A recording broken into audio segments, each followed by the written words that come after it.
नारद पुराण के अनुसार सभी मासों में श्रेष्ठ कार्तिक माह के कृष्ण पक्ष की अष्टमी को कर्काष्टमी नामक व्रत का विधान बताया गया है। इसे लोक भाषा में अहोई, आठे या अहोई अष्टमी भी कहा जाता है। अहोई का शाब्दिक अर्थ है अनहोनी को होनी में बदलने वाली माता। इस संपूर्ण सृष्टि में अनहोनी या दुर्भाग्य को टालने वाली आदि शक्ति देवी पार्वती हैं। इसीलिए इस दिन माता पार्वती की पूजा अर्चना अहोई माता के रूप में की जाती है। अहोई अष्टमी का व्रत 5 नवंबर दिन रविवार को रखा जाएगा। अष्टमी तिथि का प्रारंभ 4 नवंबर की मध्य रात्रि 1 बजे से होगा और इसका समापन 5 नवंबर देर रात 3:19 पर होगा। उदय तिथि के अनुसार अष्टमी तिथि 5 नवंबर रविवार के दिन है, तो इस दिन ही अहोई अष्टमी का व्रत रखा जाएगा। साथ ही इस दिन रवि पिष्य योग का शुभ संयोग भी बन रहा है। इस योग में रखे गए व्रत का दोगुना फल मिलता है। तो चलिए सर्वप्रथम हम अहोई अष्टमी व्रत का महत्व जानते हैं। अपने बच्चों की रक्षा और तरक्की के लिए माताएं यह व्रत रखती हैं। धार्मिक मान्यता है कि अहोई अष्टमी के दिन विधि विधान से किए गए व्रत के प्रभाव से माता और संतान दोनों के जीवन में सुख समृद्धि आती है और उनकी सभी परेशानियां समाप्त हो जाती हैं। अब हम जानेंगे अहोई अष्टमी की पूजा विधि। अहोई अष्टमी की पूजा का विधान सायंकाल प्रदोष वेला में करना श्रेष्ठ रहता है। दिन भर उपवास रखने के बाद संध्या काल में सूर्यास्त होने के उपरांत जब आसमान में तारों का उदय हो जाए तभी पूजा आरंभ करें और रात्रि में चंद्रोदय होने पर चंद्रमा को अर्घ दान करना चाहिए। इस दिन व्रत रखने वालों को सुबह जल्दी उठकर स्नान करना चाहिए। इसके बाद घर की एक दीवार को अच्छे से साफ करें और इस पर अहोई माता की तस्वीर बनाएं। इस तस्वीर को बनाने के लिए गेरू या कुमकुम का उपयोग करें। इसके बाद घी का दीपक अहोई माता की तस्वीर के सामने जलाएं। फिर पकवान जैसे हलवा, पूरी, मिठाई आदि का भोग अहोई माता को लगाएं। इसके बाद अहोई माता की कथा पढ़ें और उनके मंत्रों का जप करते हुए उनसे प्रार्थना करें कि हे अहोई माता, आपके बच्चों की हमेशा रक्षा करें। अहोई अष्टमी के 45 दिनों तक ओम पार्वती प्रिय नंदनाय नमः नामक 11 माला का जाप करने से संतान से संबंधित सारे कष्ट मिल जाते हैं। अहोई अष्टमी पर संबंधित विभिन्न पौराणिक कथाएं प्रचलित हैं। इन कथाओं को पूजा करते समय स्त्रियां एक दूसरे को कथाएं सुनाती हैं। अहोई अष्टमी से संबंधित प्रचलित 2 कथाएं निम्नलिखित हैं। पहली कथा के अनुसार प्राचीन काल में एक साहूकार था जिसके 7 बेटे और 7 बहुएं थीं।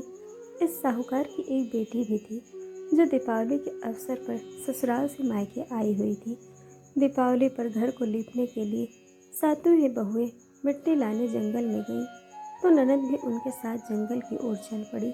साहूकार की बेटी जहाँ से मिट्टी ले रही थी उसी स्थान पर साही अपने 7 बेटों के साथ रहती थी।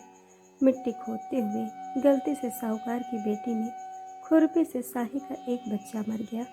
साही इस पर क्रोधित होकर बोली, अब मैं तुम्हारी कोख बांधूंगी। साही की यह बात सुनकर साहूकार की बेटी अपने 7 भाभियों से एक एक करके विनती करती है कि वह उसके बदले अपनी कोख बनवा ले। सबसे छोटी भाभी ननद के बदले अपनी कोख बनवाने के लिए तैयार हो जाती है। इसके बाद छोटी भाभी के जो भी बच्चे थे वह सभी 7 दिन बाद मर जाते हैं। 7 पुत्रों की इस प्रकार मृत्यु होने के बाद उसने पंडित को बुलाकर इसका कारण पूछा। पंडित ने सुरही गाय की सेवा करने की सलाह दी। सुरही सेवा से प्रसन्न होती हैं और उसे साही के पास ले जाती हैं। रास्ते में थक जाने पर दोनों आराम करने लगते हैं। अचानक साहूकार की छोटी बहू की नज़र एक ओर जाती है। वह देखती है कि एक सांप गरुड़ पंखनी के बच्चे को डसने जा रहा है और वह सांप को मार देती है। इतने में गरुड़ पंखनी वहाँ आ जाती है और खून बिखरा हुआ देखकर उसे लगता है कि छोटी बहू ने उसके बच्चे को मार दिया। इस पर वह छोटी बहू को चोंच मारना शुरू कर देती है।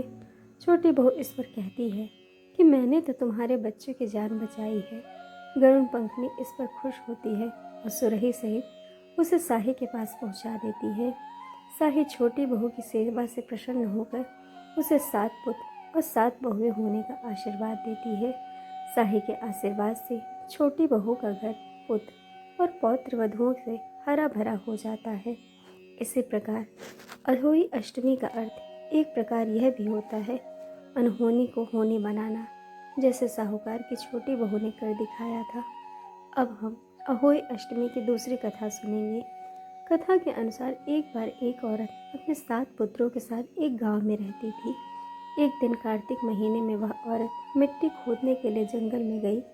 वहां पर उसने गलती से एक पशु के शावक को अपनी कुल्हाड़ी से मार दिया। इस घटना के बाद उस औरत के 7 पुत्र एक के बाद एक को मृत्यु को प्राप्त हो गए। इस घटना से दुखी होकर उस औरत ने अपनी कहानी गांव के हर एक औरत को सुनाई। एक बड़ी उम्र की औरत ने उस औरत को यह सुझाव दिया कि वो माता अहोई की आराधना करे। पशु के शावक को सोते हुए हत्या के पश्चाताप के लिए उस औरत ने शावक का चित्र बनाया और अहोई अष्टमी के चित्र के साथ रखकर उसकी पूजा करने लगी। उस औरत ने 7 वर्षों तक अहोई अष्टमी का व्रत रखा और आखिर में उसके 7 पुत्र फिर से जीवित हो गए। तो यह थी अहोई अष्टमी की संपूर्ण कथा और व्रत विधान।